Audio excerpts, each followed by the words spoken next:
밝은 밤 최은영 2 그날 아파트까지 함께 걸어가는 동안 우리는 별말을 나누지 않았다.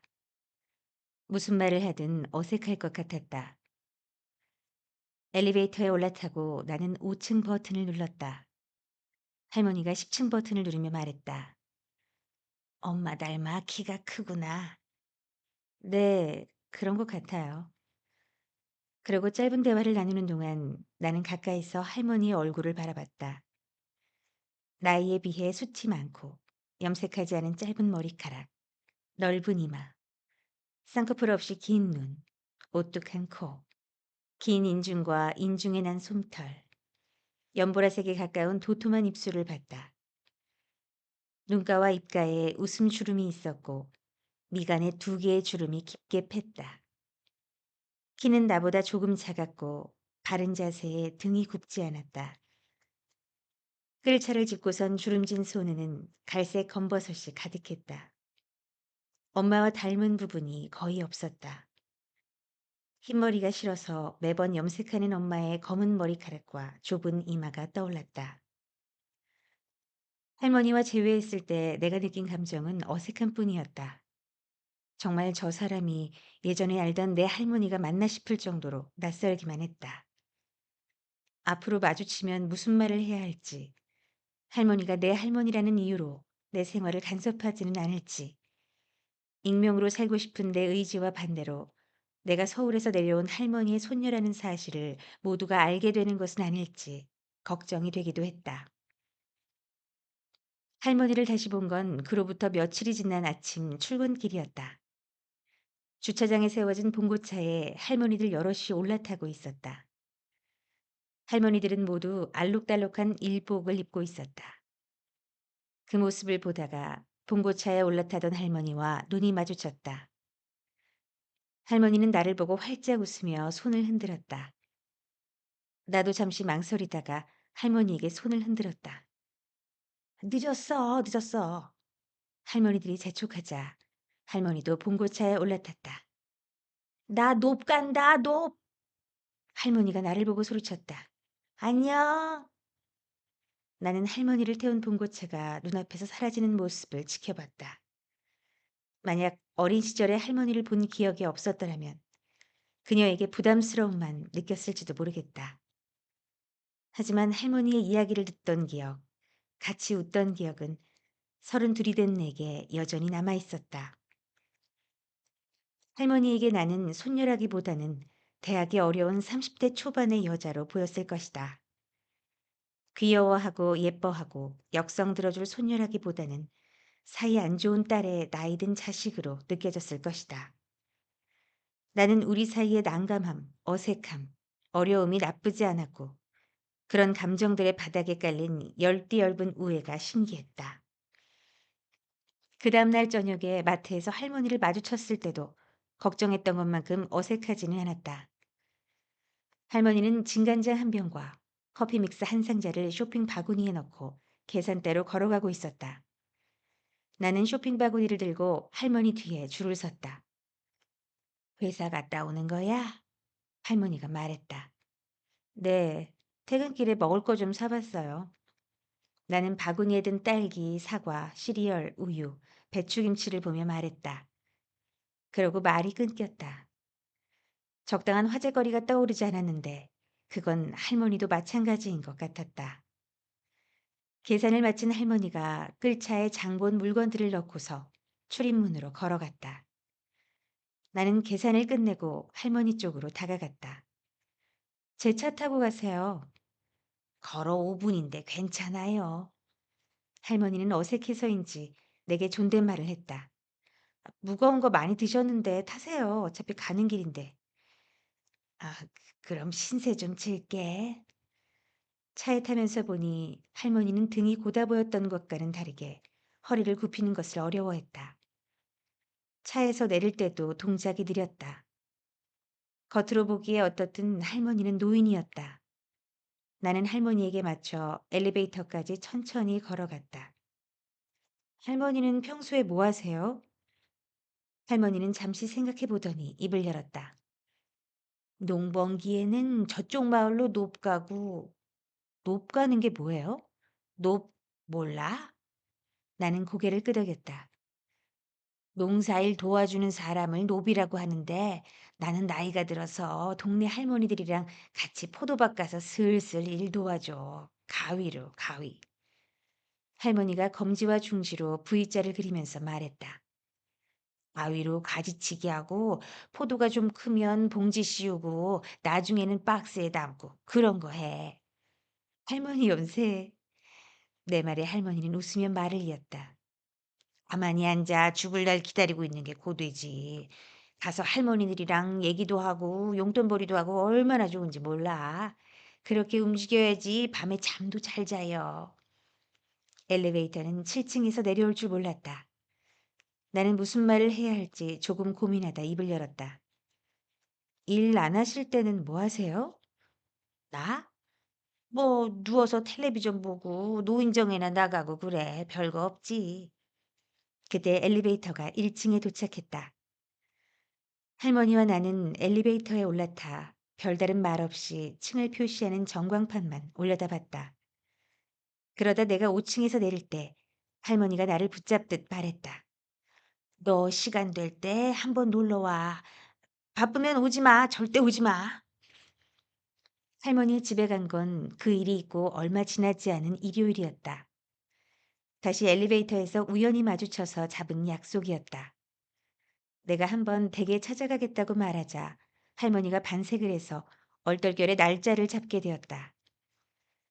나는 시장에 가서 장미꽃을 사고 근처 가게에 들러 와인 한 병과 작은 생크림 케이크를 샀다. 엘리베이터에서 5층 대신 10층 버튼을 눌렀다. 복도를 걸어가니 할머니 집 현관문이 활짝 열려 있었다. 밥 냄새와 국 냄새, 생선 굽는 내가 밖으로 흘러나왔다. 나는 현관 바깥에 서서 할머니 하고 그녀를 불렀다. 할머니는 겨자색 원피스에 꽃무늬 덧신을 신고 두 손을 흔들며 현관으로 나왔다. 아유, 들어와, 들어와. 이게 무슨 꽃이야? 현관벽에 사과 세 알이 그려진 유화가 걸려 있었다. 우리 집과 같은 구조였는데 베란다 빨래거리에는 시래기가 주렁주렁 걸려 있었고 큰 바구니에는 한라봉 몇 개가 담겨 있었다. 나란히 놓인 끌차 세 대 옆으로 파와 양파, 사과, 마늘, 말린 미역 같은 것이 정리되지 않은 채로 널려 있는 것이 보였다. 나는 부엌으로 가서 싱크대에 케이크와 와인을 올려뒀다. 부엌에서 생강 냄새가 진하게 났다. 저기 앉아 기다려봐. 할머니는 돕겠다는 나를 소파로 거의 밀어내다시피 했다. 코듀로이 소재의 3인용 갈색 소파였다. 팔걸이 부분의 커버가 반질거렸고 좌석의 쿠션이 푹 꺼져 있었다. 허리에 무리가 가는 것 같아서 소파에서 내려와 바닥에 앉았다. 맞은편에 작은 텔레비전이 놓여 있었는데 화면이 미세하게 위아래로 흔들렸고 소리가 컸다. 텔레비전 뒤로 보이는 벽지의 귀퉁이가 커다란 삼각형 모양으로 벗겨져 있었다. 제가 수저라도 놓을게요. 내가 어정쩡하게 앉아서 그렇게 말하자 할머니는 손을 휘휘 저었다. 대접받을 줄도 알아야지. 할머니의 말에 나는 자리에 그대로 앉아 눈앞의 밥상에 시선을 뒀다. 사용한 흔적이 거의 없는 4인용 밥상이었다. 할머니는 쟁반에 반찬과 수저를 담아서 상으로 날랐다.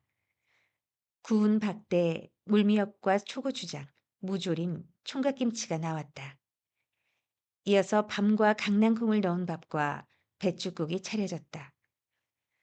할머니는 물 대신 결명자차를 컵에 따라 주었다. 우리는 마주보고 앉아서 수저를 들었다. 잘 먹겠습니다.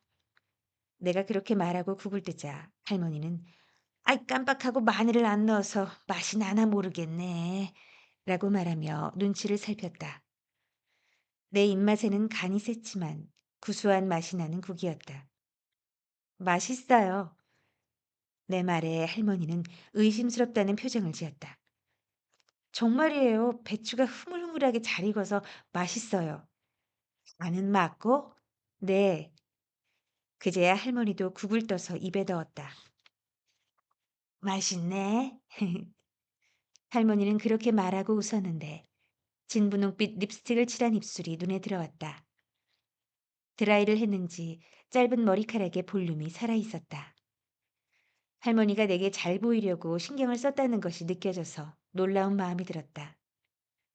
나는 박대의 살을 발라내어 할머니의 밥 위에 올려놓았다. 반건조된 살은 쫄깃했고 기름에 튀겨지듯 구워진 껍질도 고소했다. 예의를 차려서 조금씩 먹으려고 했는데 입맛이 돌아서 정신없이 먹었다. 얼마 만에 느껴보는 기분 좋은 포만감이었을까. 그렇게 먹다 보니 할머니와 별로 말도 나누지 못하고 밥 한 공기를 금방 다 먹어버렸다. 밥은 같이 먹어야 맛이야. 할머니의 말에 별로 동의하지는 않으면서도 고개를 끄덕였다. 밥은 어떤 사람과 먹느냐에 따라서 맛이 다 다르니까. 혼자 넷플릭스를 보며 밥을 먹는 게 훨씬 더 편한 적이 많았다. 그렇지만 할머니의 밥은 맛이 있었다. 할머니와 함께 먹는 밥은 맛이 있었다. 더 먹을래? 아, 배가 너무 불러요. 케이크도 먹어야 하고. 오늘 누구 생일이야? 할머니가 웃으며 말했다. 맛있잖아요, 케이크. 맞아. 할머니도 케이크 좋아하세요? 없어 못 먹죠. 할머니가 장난스레 말을 올렸다. 우리는 같이 상을 치웠다. 옥색 시트지가 붙은 부엌 싱크대와 벽장은 낡았고 그릇장 하나는 문이 떨어져 있었다. 그런데도 전체적으로는 잘 정리된 모양새였다. 싱크대 위에는 미나리를 담은 컵이 보였다.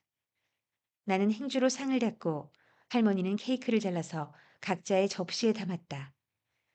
그러고 우리는 물컵에 와인을 따라 천천히 마셨다.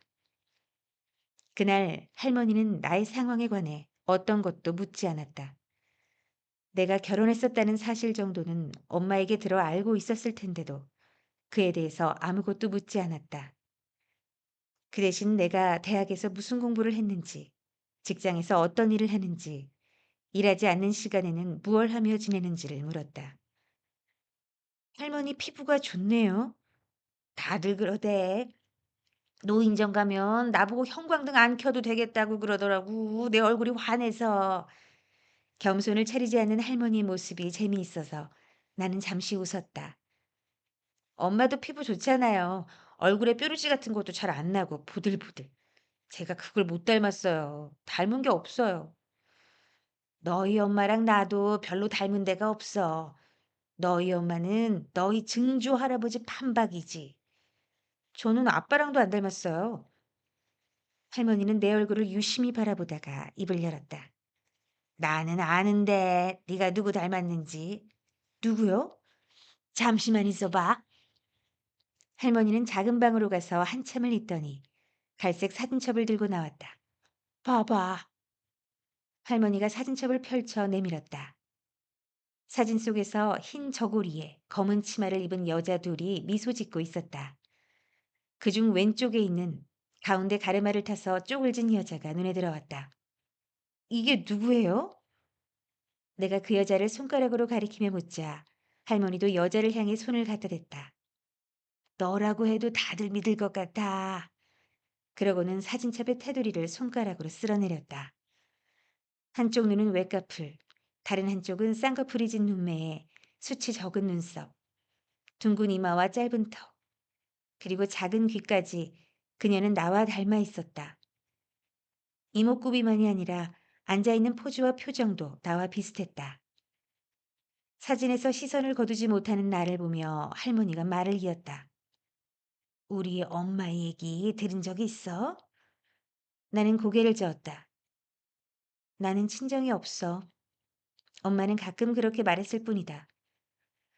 하긴 너랑 내가 만날 일이 없었으니. 할머니는 그렇게 말했지만 자기 엄마에 대해 우리 엄마가 아무 말도 하지 않았다는 걸 서운해하는 것 같았다. 잠시 침묵이 흘렀다. 증조 할머니 성함이 뭐예요? 이정선. 그런데 사람들은 삼천이, 삼천 아주머니라고 불렀어. 왜요? 우리 엄마 고향이 삼천이었거든. 삼천이 어디예요? 처음 들어요.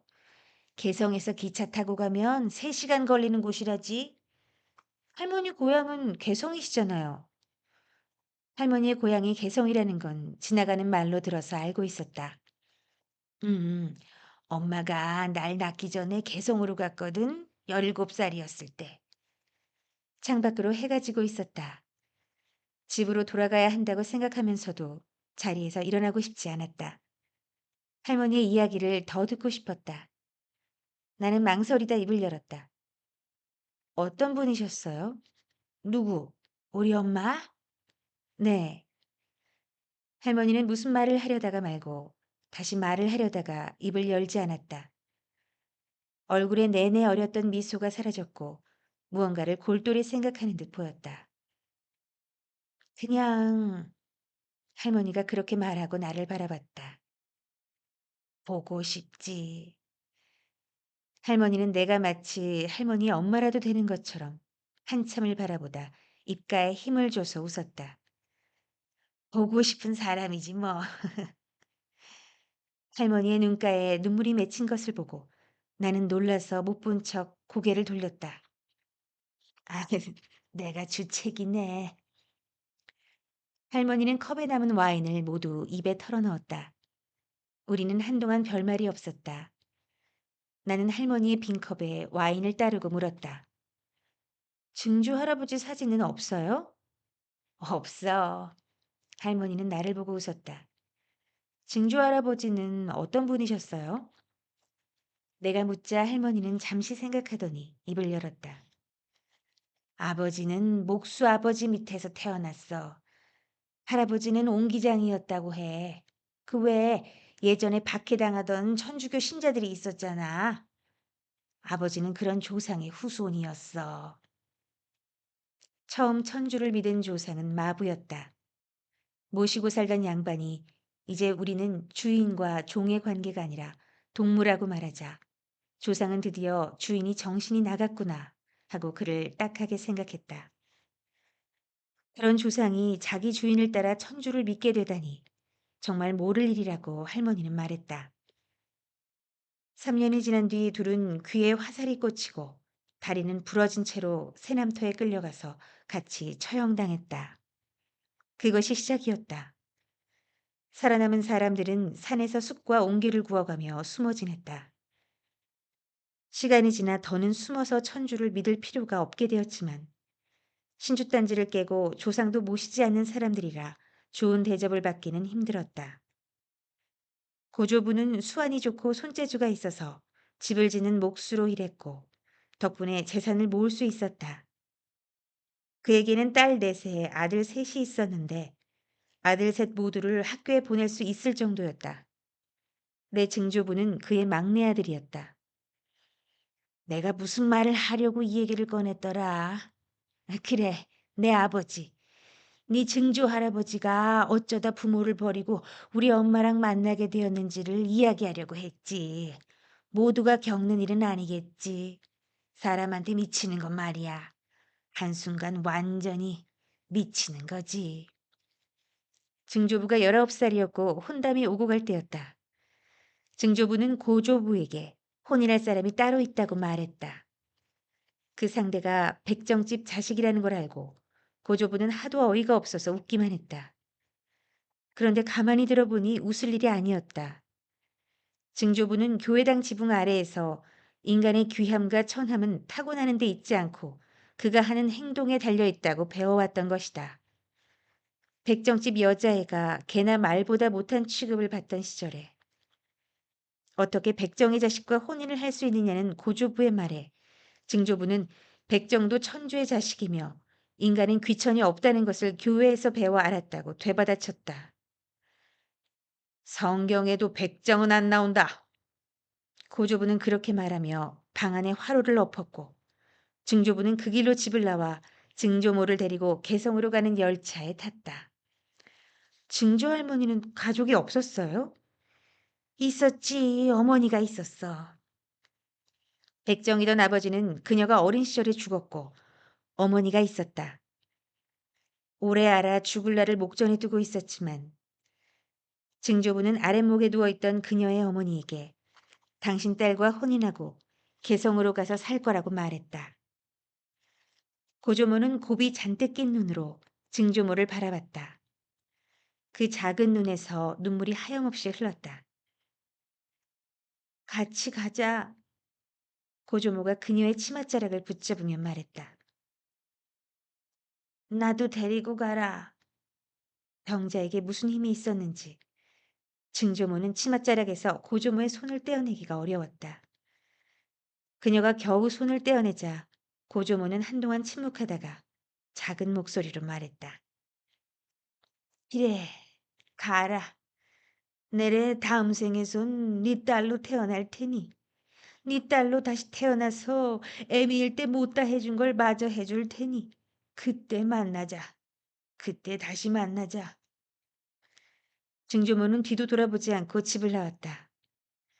잠시라도 뒤돌아보면 떠날 수 없을 것 같아서였다. 17년 동안 살던 집, 누린내가 가시지 않던 집, 똥지개꾼도 상대해주지 않아 스스로 오물을 퍼내야 했던 집, 해질녘 구석에 핀 꽃이 예뻐 바라보다 아무 이유도 없이 날아온 돌에 머리를 맞아야 했던 무엇 하나 좋은 기억이 없던 집. 그 집을 떠나 기차역으로 가는데 그 짧은 길이 천리길 같았고 걸음걸음이 무거워 나무로 만든 신발을 신은 것 같았다. 그래도 떠나야 했다. 그게 사는 길이었으니까. 열차에서 노란 위액을 개워내면서 증조모는 생각했다. 잊을 거라고. 잊어버릴 거라고. 다시는 되돌아오지 않을 거라고. 할머니는 증조부가 증조모에게 왜 미쳤었는지 조금은 이해한다고 말했다. 증조모의 눈 속에는 아이들에게서나 보일 법한 호기심과 장난기가 있었다. 타고난 기질이 그랬다. 백정딸 주제에 뭐가 당당하고 즐거워서 저런 표정을 짓는 거지?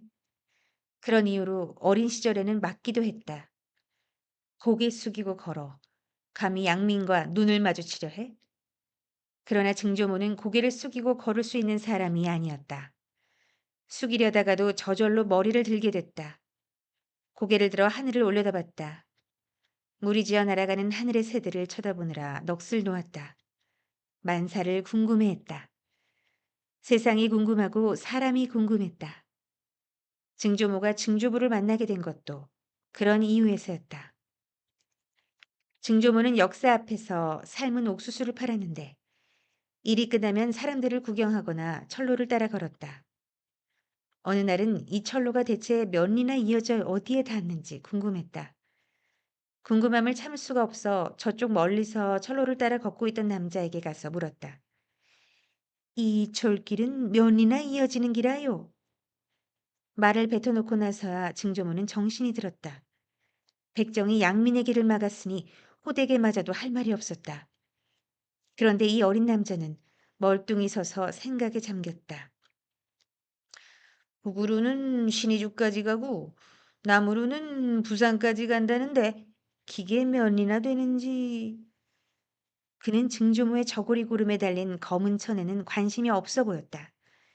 백정을 나타내는 그 표지에는 아랑곳하지 않고 그저 철길을 침묵을 바라보았을 뿐. 자리를 떠나려는 그녀에게 그가 말했다. 내일 이 시간쯤 일로 오면 알려주갔어. 동무 중에 철도 박사가 있으니 물어보면 되가시니까. 증조부는 증조모를 만나기 전부터도 개성으로 가고 싶었다. 개성이 아니라 어디라도 좋으니 열차에 몸을 싣고 고향에서 멀어지고 싶었다. 떠들고 싶은 충동이 있는 사람이었다. 아주 어린 시절부터 그에게는 그런 성향이 있었다. 소에게 꼴을 먹이고 오라고 시키면 소를 데리고 자기가 걸어갈 수 있는 가장 멀리까지 가곤 해서 해가 지면 마을 사람들이 찾으러 다녀야 했을 정도였다. 밤이 깊어질 무렵 얼이 빠진 표정으로 소를 데리고 집에 들어오는 자기 아버지의 얼굴을 할머니는 종종 상상해 보곤 했다고 말했다. 증조부는 처음 열차를 보고 충격을 받았다. 믿을 수 없는 속도로 달리는 모습에 어지러울 지경이었고 가슴이 뛰었다.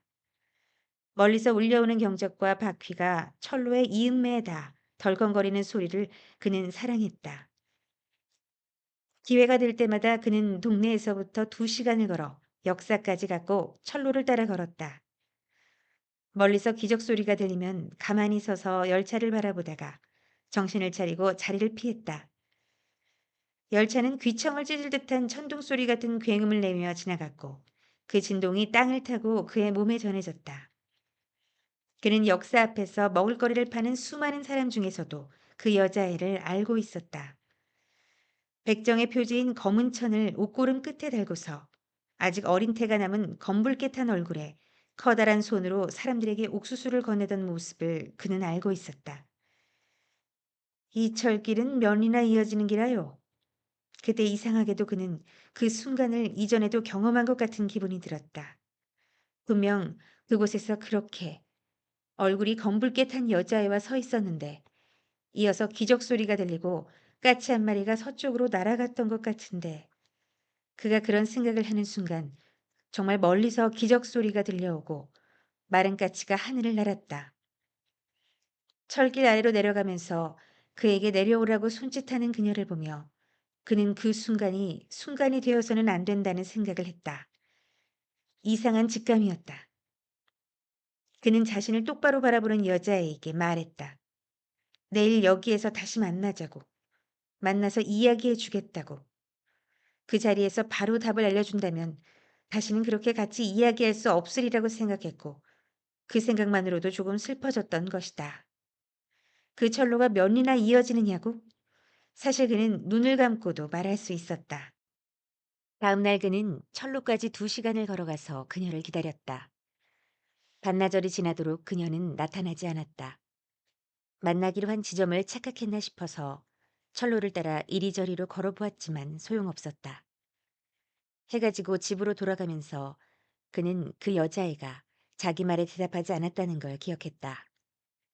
내일 만나 알려주겠다는 말에 여자애는 자기를 물끄러미 바라보다 그냥 가던 길을 갔던 것이다.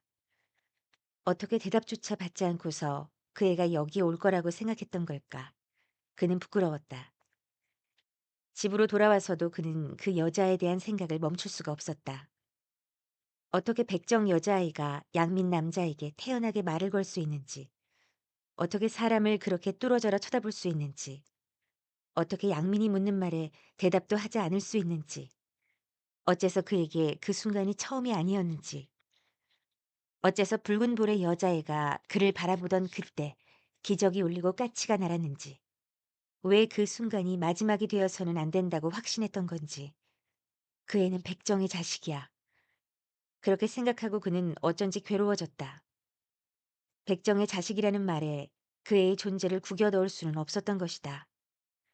그렇다는 걸 알면서 백정의 자식이라는 말로 자신이 그 애에게서 받았던 모든 느낌을 부정하려 했다는 사실에 그는 한없이 쓸쓸해졌다. 다음 날 그는 또다시 한참을 걸어서 역사에 갔다. 한쪽 구석에 앉아 옥수수를 팔고 있는 그녀가 보였다. 여름이 끝나가던 시기여서 저녁이 되기 전인데도 공기에서 열기가 느껴지지 않았다. 그는 천천히 그녀에게 다가가 남은 옥수수를 다 달라고 말했다. 그녀는 그의 얼굴을 알아보지도 못한 채로 돈을 받고 옥수수를 건넸다. 덕분에 오늘은 일찍 집에 가겠구나요. 그녀가 자리를 정리하려고 하자 그가 조급한 마음에 입을 열었다. 어제 기다렸댔어. 그제야 그녀는 그를 알아봤다. 항상 이렇게 혼자 다녀? 그냥 걱정이 되어서리. 일 없습니다. 내일은 내가 알아서 잘하니. 그녀는 불편하다는 내색을 하고 자리를 정리했다. 철로가 몇 리인지 궁금하다길래 길에서 나더러 다음 날 나오라실까? 그녀가 차가운 표정으로 그를 쳐다봤다. 알면 안다, 모르면 모른다. 기렇게 말로 알아요. 날 한시가 바쁜 사람이라요. 한가하지가 않습니다. 그러고는 광주리를 옆구리에 끼고서 자리를 떴다. 그는 우두커니 서서 그녀의 뒷모습을 바라봤다. 그녀는 키가 크고 어깨가 넓었다. 바람을 가르며 넓은 보폭으로 걸어가는 모습에 그는 눈길을 빼앗겼다. 억울하고 창피한 기분이 들어야 하는 상황이었지만 어쩐지 그저 슬프기만 했다. 그녀에게는 자신이 위협적인 사람일 뿐이라는 생각 때문이었다. 대체 어떤 일들을 겪었을까 저 애는. 그는 멀어져가는 그녀의 뒷모습을 바라보며 그런 생각에 빠졌다. 그 다음 날부터 그는 곧장 역사로 가 멀리서 그녀를 바라봤다. 어딜 가나 볼 수 있는 평범하고 둥근 얼굴, 커다란 손, 주머니에서 거스름돈을 꺼내 건네주는 몸짓, 지나가는 사람들을 빤히 쳐다보며 가끔 옥수수를 먹는 모습을 바라봤다. 옥수수 씨눈을 얼굴에 묻히면서 옥수수를 크게 베어 무는 모습을. 그래, 나는 저 애를 알고 있었어. 그는 생각했고 그녀에게 말하고 싶었다. 같이 열차를 타자. 나는 너에게 할 말이 아주 많아. 열차를 타고 우리 오래도록 이야기하자. 허무맹랑한 생각이었다. 그날이 오기 전까지는.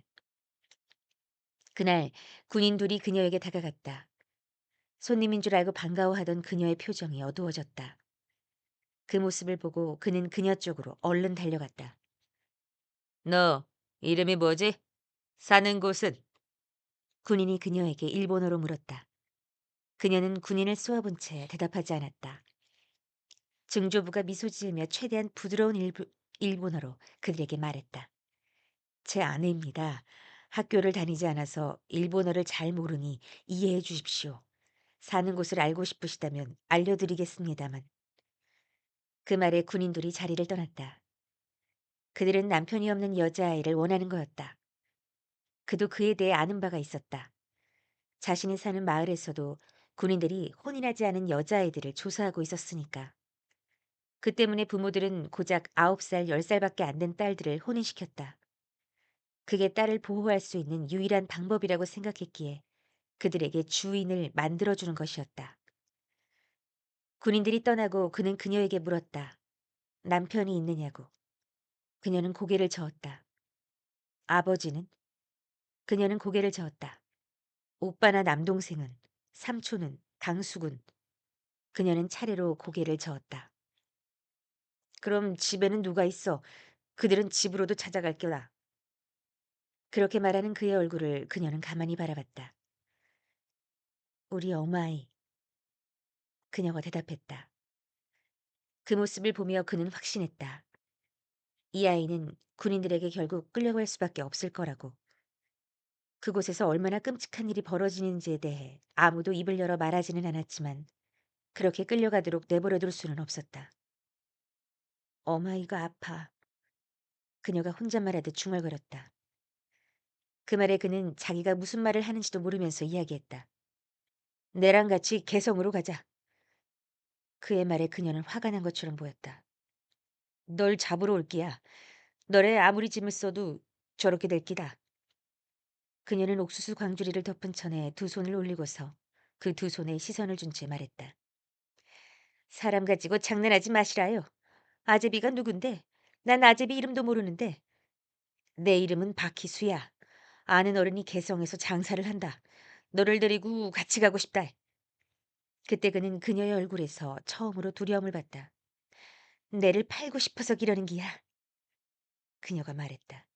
그게 무슨... 내버려두라요. 그냥 내버려둬. 여기서 옥수수 팔면서 어마이랑 살계시다. 그걸 왜 못하게 해? 다 사람을 잡아가지 못해서 야단이지. 개성으로 가면 호적도 만들고 혼인신고해서 같이 살 수 있다. 하! 그녀는 짧게 웃고는 옥수수 광주리를 들고 자리를 떴다. 그는 초조해졌다. 그녀를 설득하지 못하고 그대로 잃어버리게 된다면 견딜 수 없을 것 같아서. 무거워 보이는 광주리를 들고 뒤뚱거리며 걸어가는 그녀의 모습을 보며 그는 이제 이것은 선택의 문제가 아니라는 걸 알게 됐다. 개성으로 가야 했다. 저 여자애를 데리고서. 증조모는 일본어를 잘 몰랐다.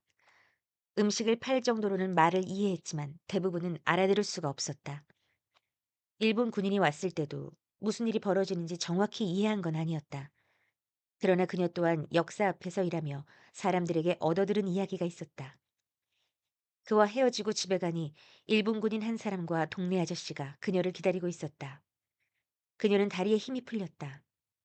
동네 아저씨가 웃으며 그녀에게 말했다. 일본 사람들이 운영하는 공장에 취직을 시켜주겠다고. 가면 돈도 많이 벌고 그 돈으로 호강하며 살 수 있으니 얼마나 고마운 일이냐고 했다. 그제야 그녀는 분명히 알 수 있었다. 세상은 자신에게 기회를 주는 곳이 아니었다. 양민들의 껍데기까지 벗겨먹는 일제가 인간 취급도 못 받던 자신에게 그런 좋은 기회를 줄 리 없었다. 뭔가 끔찍한 일이 일어나리라고 그녀는 생각했다. 어마이가 아프시니 두고 갈 수 없습니다. 그러자 아저씨의 표정이 변했다. 그는 그녀에게 다른 선택은 없으며 나흘 뒤에 다시 데리러 오겠다고 말했다. 그날 그녀는 잠들 수가 없었다. 역사 앞에서 사람들이 했던 말들이 떠올랐다. 그녀는 살고 싶었다. 걷고 싶으면 걷고, 노래 부르고 싶으면 노래 부르고, 웃고 싶으면 웃고, 울고 싶으면 펑펑 울고 싶었다. 백정의 표지 따위는 집어던져 버리고 세상을 보고 싶었다. 그녀는 개성에 같이 가자고 말하던 남자의 얼굴을 떠올렸다. 자신보다도 어려 보였다. 변성기가 아직 끝나지 않은 듯했고 얼굴에 세상을 모르는 태가 났다. 그런 사람이 정말 나를 잡아다 팔까? 그녀는 생각했다. 두려운 마음이 온몸을 가득 채웠다. 의원은 어머니가 회복될 가망이 없다고 했었다. 길어야 한 달이라고. 그 말을 들은 게 열흘 전이었다. 군인이 다녀가고 나서 그녀는 차라리 어머니가 죽기를 바랐다. 간절히 빌었다. 그 집에서 떠나야 한다는 사실은 변하지 않으니 부디 어마이 내가 떠나기 전에 돌아가시라요. 그녀는 빌고 또 빌었다. 눈물이 멈추지 않았다. 다음 날 그 남자가 다시 역사 앞으로 찾아왔을 때 그녀는 물었다. 왜 알지도 못하는 사람과 개성으로 가려 하느냐고. 군인들이 데려가든 말든 그건 내 사정인데 왜 당신이 나를 돕고자 하느냐고. 그는 제대로 답하지 못했다. 대신 옥수수 하나를 사고는 그녀 곁에 서서 먹기 시작했다. 그가 옥수수를 먹는 동안 그녀는 몇 가지 질문을 했다. 당신은 부모가 없느냐? 생전 가본 적도 없는 곳에서 어떻게 살 수 있겠느냐? 표면적으로는 그에게 묻는 것이었지만 사실은 그녀 자신에게 하는 말이나 마찬가지였다. 그 말을 하면서 그녀는 알게 됐다. 자신은 결국 이 사람을 따라가리라는 걸. 그에 대해 아무것도 모르지만 정말 자신을 팔아넘길지도 모르지만 그것 말고는 다른 방법이 없다는 것을. 칼을 챙기자. 그녀는 생각했다. 나를 위협하면 칼로 방어하자. 그는 놀랄 만큼 천천히 옥수수를 먹었다. 그걸 다 먹은 다음 옥수수 속대를 주머니에 넣고서 그녀를 보고 말했다. 각오 말고는 너가 정하라우. 군인들이 널 데려가면 내 견딜 수 없을 것 같아서 이러는 기야. 네 말이 맞다. 내 너를 몰라. 너도 내를 모른다. 길에도 알 수 있는 기가 있잖아. 너가 이렇게 가버리면 내는 불행해질 기야. 되돌릴 수도 없이 고통스러워질 기야. 내를 믿지 않는 것이 옳다. 내는 너가 지금처럼 사람들을 의심하며 살았으면 좋겠어. 내를 온전히 믿고 따라오기를 바라는 길은 아니다. 내랑 개성으로 간다면 너희 어마이를 돌봐줄 동무를 너희 집에 보낼 끼야. 내일 이 시간 여기로 그 동무와 함께 오갔어. 어마이에게 인사드릴 시간이 필요하니 어마이를 길에 두고 갈 수는 없이다. 그녀는 그렇게 대답하면서도 그럴 수 없다는 것을 알고 있었다. 군인들이 올 기다. 이건 상상이 아니야. 그가 말했다. 내일 이 시간 여기서. 그는 그렇게 말하고서 자리를 떠났다. 참 느리게도 걷는구나. 그녀는 그의 뒷모습을 보면서 생각했다. 나는 떠나야 해. 그날 밤 내내 증조모는 잠들지 못하고 고조모를 안고 있었다. 오마이, 누군가 오마이를 돌보러 온다 기랬어. 아니, 기르지 않는다고 해도 아무도 오마이를 돌보지 않는다고 해도 내는 어쩔 수가 없어. 그래, 내는 벌을 받겠지. 아마 평생 벌을 받겠지만 어쩔 수 없어, 오마이. 내는 군인들을 따라갈 수가 없어. 오마이, 오마이. 우리는 이제 다시 볼 수 없습니다. 다음 날 그는 키가 훌쩍 크고 목이 긴 남자를 데리고 왔다. 그 사람은 아직 어린 태가 남은 그에 비하면 어른처럼 보였다. 자기를 보고서 작게 묵례까지 하는 남자. 그 사람이 세비 아저씨였다. 왜 세비 아저씨예요? 아저씨가 자란 동네가 세비였거든. 세비 아저씨의 조상도 박해받던 천주교도였고 그런 이유로 증조부의 가족과 가까워서 그들은 형제처럼 지냈다. 증조부가 고향을 떠날 거라고 했을 때 세비 아저씨는 증조부를 말렸다. 증조부는 세비 아저씨를 설득했다. 벌써 군인들이 마을을 돌아다니며 여자아이들 수를 헤아리고 있지 않느냐고. 그런데 그 여자아이는 최소한의 울타리도 없다고. 오빠나 남동생이라도 있어야 하는데, 적어도 사촌이라도 남자가 있어야 하는데 남자 가족이 한 명도 없다고.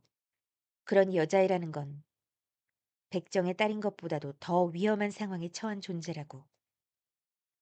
그녀는 증조부와 세비 아저씨와 함께 집으로 갔다. 세비 아저씨는 자기가 하루에 한 번씩 꼭 와서 당신 어머니를 챙기겠다고 그녀에게 약속했다. 증조부는 어머니에게 마지막으로 절을 하고는 뒤도 돌아보지 않고 집을 떠났다. 열차 3등석에 자리를 잡은 증조모는 열차가 움직이고서야 좌석을 붙들고서 울 수 있었다. 증조모가 증조부 앞에서 눈물을 보인 건 그게 처음이자 마지막이었다. 어머니의 부음을 들었을 때도 그녀는 한동안 침묵했을 뿐 울지 않았으니까. 증조모는 할머니에게 그런 이야기를 자주 했다. 그래도 그때 군인들에게 끌려가지 않았던 건 너희 아버지 덕분이라고. 그대로 병든 어머니 곁에 남았더라면 자신도 동네에 힘없는 집 여자애들과 함께 끌려갔으리라고 말이다.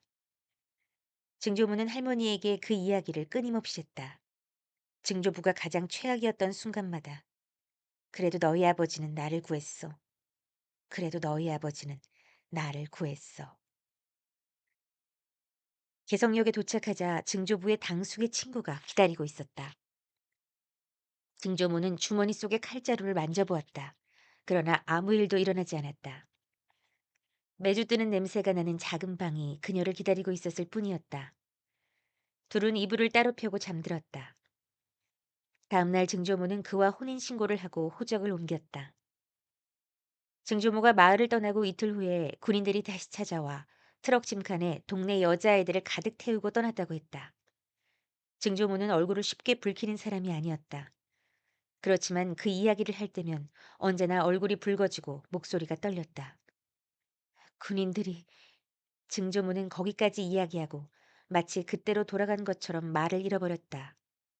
증조모의 침묵은 그 마음은 할머니에게도 스며들었다. 세비 아저씨는 알지도 못하는 백정의 집에 가서 물을 길어다 주고 먹을 것들을 가져다 주었다. 병상을 지켜주었다. 그 일을 두고 증조모는 마음 깊이 다짐했다. 세비 아저씨를 위해서라면 무엇이든 하겠다고. 밭을 매라면 밭을 매고 매일 물을 기르라면 물을 깃고 아저씨가 위험에 빠지면 달려가 구하겠다고 말이다. 정작 아저씨가 고조모를 돌본 건 열흘도 되지 않았지만 증조부가 당숙의 친구가 하는 방앗간에 일을 구하고 방을 얻은 지 얼마 되지 않았을 때 일이었다. 증조부는 고조모의 부음을 열흘이나 뒤에 들었다. 어머니를 버리고 떠나지 않았더라도 군인들에게 끌려갈 수밖에 없었겠지만 그 당연한 상황을 알면서도 그녀는 당연해할 수가 없었다. 나도 데리고 가라. 그녀의 치마를 꼭 붙들고 있던 엄마의 손가락 하나하나를 떼어내던 그녀의 마음은 어떤 것이었을까? 그때 증조모는 고작 17살이었다. 17은 그런 나이가 아니다. 군인들에게 잡혀갈까 봐 두려워하며 잠들지 못하는 나이. 아침마다 옥수수를 삶아 한 광주리를 이고 칼러 다녀야 하는 나이. 죽음을 목전에 둔 엄마의 공포와 노여움과 외로움을 지켜봐야 하는 나이. 영영 자기 혼자 남겨질 것이라는 예감을 하는 나이. 백정이라는 표지 때문에 길을 지나갈 때면 언제나 어김없이 조롱당하고 위협당하는 나이. 엄마를 버려야 하는 나이. 그렇지만 증조모의 17은 그런 나이였다. 할머니는 증조모가 그 나이에 자신을 버리지 못한 채 계속 붙들고 살았던 것 같다고 말했다. 죽음에 이르렀을 때에야 그녀는 17살의 자신으로 돌아갔다. 일평생 입 다물고 죽은 듯이 살았던 17의 증조모가 마지막 나날에야 자유로워졌다. 할머니는 병실 침대에 누워서 할머니를 보고는 당긋 웃던 증조모의 모습이 기억난다고 했다. 어마이, 어마이 왔어? 그렇게 말하며 할머니에게 두 팔을 쭉 내밀던 모습이 말이다. 할머니는 증조모가 고조모에게 느낀 감정이 죄책감일 거라고만 생각했다고 말했다. 그런데 그 시간을 지나면서 고조모에 대한 증조모의 감정이 오로지 깊은 그리움뿐이라는 것을 알게 되었다고 했다. 어리광 부리고 싶고 안기고 싶고 투정 부리고 싶고 실컷 사랑받고 싶고 엄마, 엄마 하고 부르고 싶은 마음을 차곡차곡 접어둔 채로 살아왔을 뿐이라고. 증조모가 할머니를 보며 엄마라고 불렀을 때 할머니는 고조모가 증조모에게 했다는 말을 떠올렸다. 기래 가라. 내래 다음 생에선 네 딸로 태어날 테니 그때 만나자. 그때 다시 만나자. 얘야, 우린 그렇게 다시 만났던 거야. 할머니가 내게 말했다.